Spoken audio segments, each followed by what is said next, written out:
Agar chetda turgan servant va polga to'shalgan gilamni hisobga olmasa, ushbu manzaraning o'rta asrlardagi hujralardan nima farqi bor?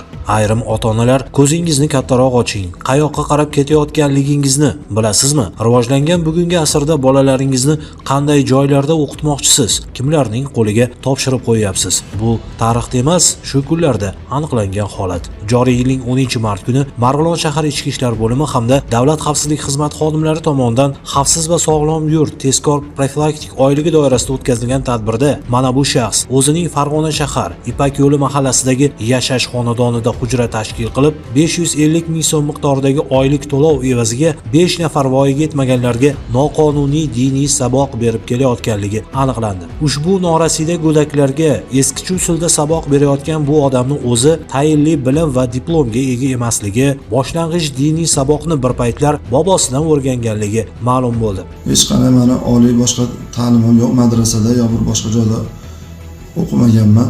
Bu ta'limlarni men opoqimdan o'rganganman. Hujra tashkil qilib 5 nafar voyaga yetmagan bolalarga diniy ta'lim, ya'ni muallimi soniy va Qur'ondan ta'lim o'rgatganman. Hozirda qilgan ishlarimni hammasidan afsusdaman va bu qilgan ishlarim menga dars bo'ldi. Qaytib qilmayman, meni kechirishlarini so'rayman. Eng yomoni u ta'lim berish jarayonida bolalardan birini kaltaklab ham ulgurgan. Darsni o'zlashtirmagani uchun achchig'im kelib qolgandan jicha qo'lim tegib ketib qolib, ko'ziga ozgina shikast yetkazib qo'ydim.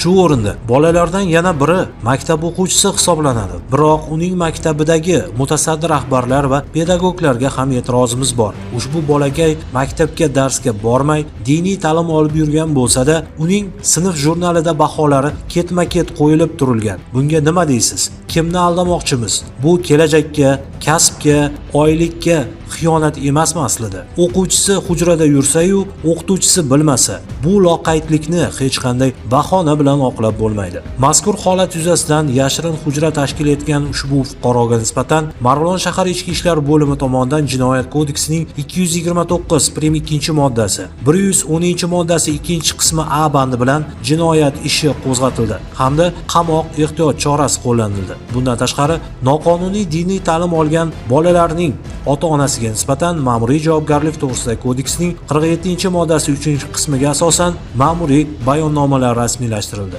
Qolaversa, ta'lim muassasasi xodimlarining xatti-harakatlari ham o'rganilmoqda. Xulosani o'zingizga qoldiramiz. Ogoh bo'ling.